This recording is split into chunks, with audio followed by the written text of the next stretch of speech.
ఫిష్లో all varieties ఉంటాయి, maybe తిని ఉండొచ్చు. కానీ ఈ మిడత చేపలు టేస్ట్ అనేది కొంచెం డిఫరెంట్గా వేరే లెవెల్లో ఉంటుంది. ఎప్పుడైనా ఫిష్ మార్కెట్కి వెళ్తే తప్పకుండా మిడత చేపలను అయితే కొన్ని తెచ్చుకొని పులుసు పెట్టేసుకొని అయితే వండేసుకోండి, చాలా బాగుంటుంది. చాలా సింపుల్గా అయితే చేసేయచ్చు. ఉల్లిపాయలు, టమాటీ, అల్లం వెల్లుల్లి కలిపి పేస్ట్లా చేసుకోవాలి.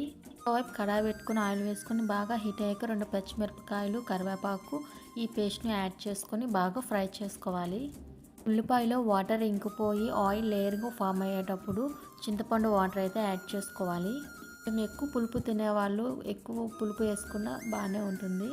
చేపల్ని నీట్గా వాష్ చేసుకుని ఉప్పు, పసుపు, కారంతో మ్యాగ్నేట్ చేసుకొని పెట్టుకొని ఈ చేపల్ని బాగా మరుగుతున్నప్పుడు ఇందులో యాడ్ చేసుకోవాలి. ఎప్పుడు పులుసు పెట్టుకున్న రాక్ సాల్ట్ యాడ్ చేసుకుంటే టేస్ట్ చాలా బాగుంటుందండి.